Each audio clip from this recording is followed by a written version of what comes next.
కృపాధరణ సన్నిధి యేసయ్యా నా పెన్నిధి, కృప వెంబడి కృపను ఇచ్చే ఆయనే నా ప్రతినిధి.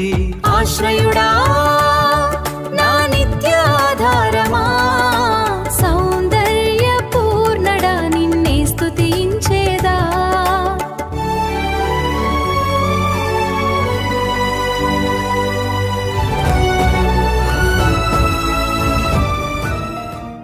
దేవుని నీతిని నెరవేర్చాలి. ఎలా నెరవేరుస్తాం?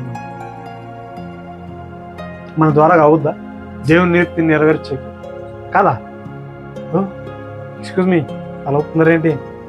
దేవుని నీతిని నెరవేర్చలేమా? ఎలా నెరవేర్చాలి? మొదట నా రాజ్యమును నా నీతిని కదా వెతకాలి. నీతి దొరుకుద్ది. ఆ నీతి దొరికినప్పుడు మనం ఏమవుతాం? నీతి మంత్రులు. మరి నీతి దొరికినట్లు నెరవేరుస్తున్నట్టే కదా మరి. కానీ కొన్ని నెరవేర్చని కూడా ఉన్నాయి. మనలో ఉన్న కొన్ని ఆయన నీతిని ఎలా నెరవేరుస్తాయి మీరు నేర్చుకోవాలని క్వశ్చన్ మార్కులు వేస్తాను. నేను ఎక్కడైనా అంతే, ఏ చర్చికి పోయినా నేను క్వశ్చన్ మార్కులు వేస్తాను. మన దాంట్లో లేకుండా ఉంటున్నా మాటకి వేస్తా. ఎందుకంటే మనం నేర్చుకోవాలి. మీలో ఏముందో నాకు కావాలి కదా, అప్పుడే కదా నేను ఇంకా ఎక్కడ ఏ స్థాయిలో చెప్తున్నా నాకు అర్థమవుతుంది. ఓకే, ఆయన రాజ్యం కోసం ఏదో చూస్తే ఆయన నీతిని నెరవేరుస్తాం. ఇంకా నువ్వు అంతేనా? ఇంకా ఇంకా ఆయన నీతిని ఎట్లా నెరవేరుస్తాం మనం? ఒక్కటే విషయం ఉందండి, ఒకటే విషయం చెప్తాను. నేను ఎక్కువ చెప్పాను, దాంట్లో అర్థం అయిపోతాను అందరి విషయం. నిజంగా మనం ఆయన నీతిని నెరవేర్చేవారం అయితే ఏంటి? యాకోబు పత్రిక తీయండి ఒకసారి. యాకోబు పత్రిక 1వ అధ్యాయం 20వ వచనం. ఎందుకనగా నరుని కోపము చాలు చాలు చాలు చాలు ఆగన్నట్టు. ఏంటండి?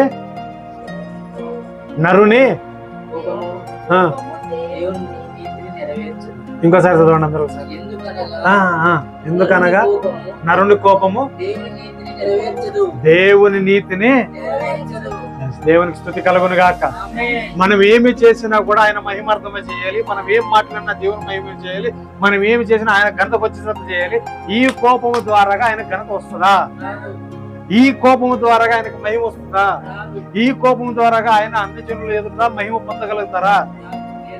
కదా. నరుని కోపము దేవుని నీతిని. మనం నీతిమంతులు ఉండొచ్చు, అందుకే మన కోపాలు వస్తాయి. మనం నీతిమంతులు ఉండొచ్చు, అందుకే మన కోపాలు ఉద్రేకాలు తట్టుకోలేము. ఇంకా అదే చెప్పే కదా స్టార్టింగ్ లో, పరిస్థితులు లేని వాళ్ళు యథార్థంగా ఉన్నాము చూపించుకునే వాళ్ళు ఉంటారు కదా. చాలా మంది అనుకుంటారేమో నాకు తెలిసి, అన్న మమ్మల్ని ఉద్దేశించి చెప్తున్నావు నువ్వు అని. తల్లి ఎవరిని ఉద్దేశించి కదా దేవుడు మాట్లాడుతున్నాడు. అలా తీసుకుంటే బెటర్. ఓకే, దేవునికి స్తుతి కలుగును గాక. హల్లెలూయా. ఏమంట? దేవుని నీతిని ఎవరు నెరవేర్చలేరు? ఏమంటే నెరవేర్చలేరు? కోపం ఉంటే నెరవేర్చలేరు. మనలో అభిచారం ఉంటే నెరవేర్చలేము. కింద చదువుదాం ఒకసారి, చదవండి ఒకసారి, కింద చదవండి, కింద చదవండి. ఇంకేముంటే నెరవేర్చలేమో చూద్దాం. అందుచేత సమస్త కల్మషమును విర్రవీగుచున్న దుష్టత్వమును మాని. ఆగండి అక్కడ. ఏమంట? సమస్తమైన దుష్టత్వము, ఇంకా కల్మషమును, సమస్త కల్మషమును విర్రవీగుచున్న దుష్టత్వమును మాని. విర్రవీగుతుంటారు కొంతమంది. చూడండి నన్ను చూడండి. ఓకే, చూడండి. నేను తప్ప నువ్వు తోపు, నేను ఛాతీ చూసావా? తప్పుగా అనుకోకండి. విర్రవీగే వాళ్ళు ఇలా ఉంటారు. ఎలా ఉంటుంది తెలుసా? వాళ్ళు దేవుని వాక్యం అవసరం లేదు. ఒకవేళ వాక్యము వింటున్నా, వాక్యంలో పాలు పొందుతున్నా అలా ఏం చేస్తారు తెలుసా? నేను మాట్లాడిన ఎవడు మాట్లాడు, నేను తోపు. ఇక్కడ ఏం రాయబడి ఉంది? అందుచేత సమస్త కల్మషంతో కూడిన మనస్సు మనకొద్దు. తర్వాత ఇంకోటి ఏంటిది? విర్రవీగుతున్న దుష్టత్వం. అది దుష్టునితో వచ్చినటువంటి తత్వం, అది విర్రవీగే తత్వం. అది మానుకోండి అన్నాడు. అది మానుకోండి. తర్వాత ఏముంది? మాని లోపల నాటబడి మీ ఆత్మలను రక్షించుటకు శక్తి గల వాక్యమును సాత్వికముతో అంగీకరించండి. దేవునికి స్తుతి కలుగును గాక. హల్లెలూయా. ఏమిటితో అంగీకరించాలి? సాత్వికముతో ఏం చేయాలి? వాక్యాన్ని అంగీకరించాలి.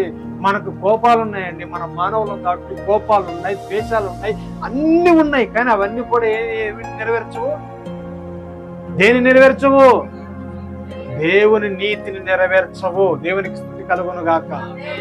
కాబట్టి నా ప్రియమైన కదా, దేవుని నీతి నెరవేర్చాలని అంటే మనము సిద్ధపడి ఉండాలి, సాత్వికులమై ఉండాలి.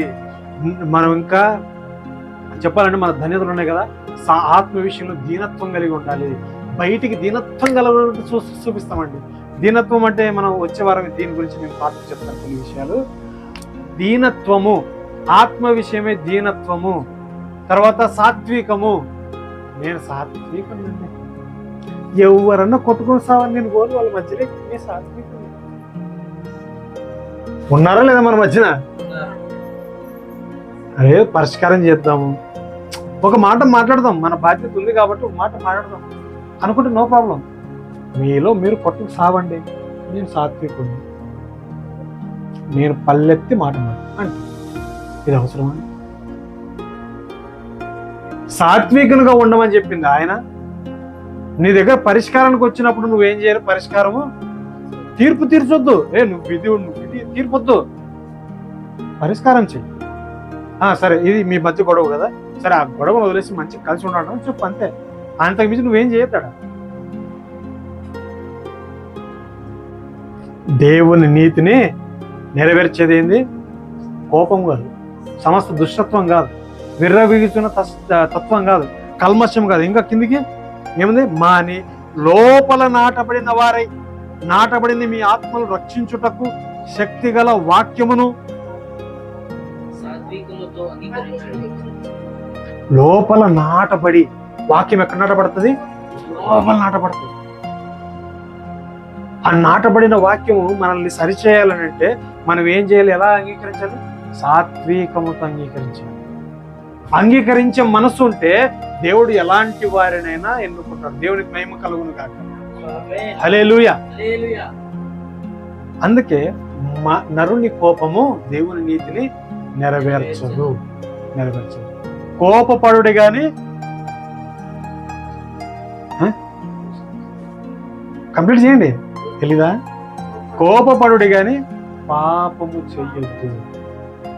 కోపములే లాగి పెట్టుకుంటే చచ్చిపోయినాడు అనుకో, పాపమే, నరహత్య పాపం. కాబట్టి కోపపడి తిట్టుకోండి, అంతవరకే. మళ్ళీ సూర్యాస్తమయమై వెలుపు మళ్ళీ ఏం చేయాలి? సూర్యుడు అస్తమించే వరకు మీ కోపం నిలిచి ఉండకూడదు సుమి. భార్య భర్తల మధ్య కానీ ఇంకోటి కానీ. చాలా మంది అనుకుంటారు, ఇంత బాగా చెప్తున్నావు కదా బ్రదర్ నువ్వు, మరి నీలో ఉంది కదా కోపం అనుకుంటారు కొంతమంది చూసేవాళ్ళు. నాకు తెలిసి వాళ్ళకు కూడా చెప్తున్నా నేను. బయటికి అట్లా కనపడతానేమో, మేము ఎప్పుడో దేవుని దగ్గర క్షమాపణ కోరింటాం. అది తెలుసుకోండి ఫస్ట్. ఎవరైనా కానీ చూసే వాళ్ళకు కూడా చెప్తున్నాం, చూస్తారు కాబట్టి. హల్లెలూయా. కోపం లేని మనిషి అంటే ఎవడు లేడు, ఉద్రేకం లేని మనిషి అంటే ఎవడు లేడు, మరీ అంత సాత్వికుడు లేడు, మరీ అంత దేవుడు చెప్పినట్టుగా ఉండేవాడు ఎవడు లేడు. కానీ మనం ఆయన నీతి నెరవేరబడాలి మన ద్వారా. కానంటే మనం ఏం చేయాలి? మన కోపము మానుకో. ఎన్ని అంశాలు మాట్లాడినాం ఈరోజు? 3 అంశాలు మాట్లాడు. ఏంటేంటి? ఎవరికి ఘనత? రెండోది పరిశుద్ధాత్మ దేవుడు మాట్లాడతారా లేదు? క్వశ్చన్. మూడోది నరుని కోపము దేవుని నీతిని నెరవేర్చదు కదా. ఇవన్నీ ఈ 3 కూడా జస్ట్ అట్లా టచ్ చేసిపోయానండి. కొన్ని ఎగ్జాంపుల్స్ చెప్పుకుంటూ టచ్ చేసుకుంటాను. దేవునికి మహిమ కలుగునుగా. మనం ఏమి చేసినా చివరిలో లాస్ట్ ముగింపు వచ్చేసినా మనం ఏమి చేసినా దేవునికి మహిమ రావాలి, ఆయన ఘనత రావాలి. మనం ఒకరితో మాట్లాడినా ఘనత రావాలి, మనం ఒకరితో సంభాషించినా ఘనత రావాలి. ఏం రావాలి తెలుసా?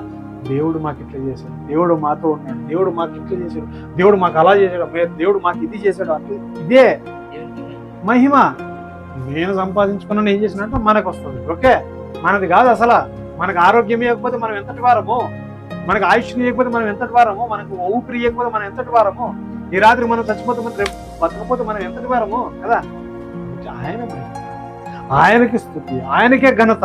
హల్లెలూయా, దేవునికి మహిమ కలుగును గాక. హల్లెలూయా, స్తోత్రం. తర్వాత రెండోది, పరిశుద్ధ దేవుడు నిజంగా మాట్లాడతారా అంటే మాట్లాడతారు, ఖచ్చితంగా మాట్లాడతారు, అందరి ద్వారా మాట్లాడతారు. మనలో ఉన్న కొన్ని కఠిన స్థితులను బట్టి కూడా మాట్లాడతారు కదా, మాట్లాడతారు. తర్వాత మూడవదిగా మన కోపము లేదా మనలో ఉన్నటువంటి దుష్టత్వము, విర్రవీగుతున్న తత్వము, ఇవన్నీ కూడా దేవుని నీతిని నెరవేర్చలేవు. కాబట్టి సాత్వికముతో దేవుని యొక్క వాక్యాన్ని మనము అంగీకరించాలి. హల్లెలూయా, దేవునికి మహిమ కలుగును గాక, దేవునికి స్తుతి కలుగును గాక.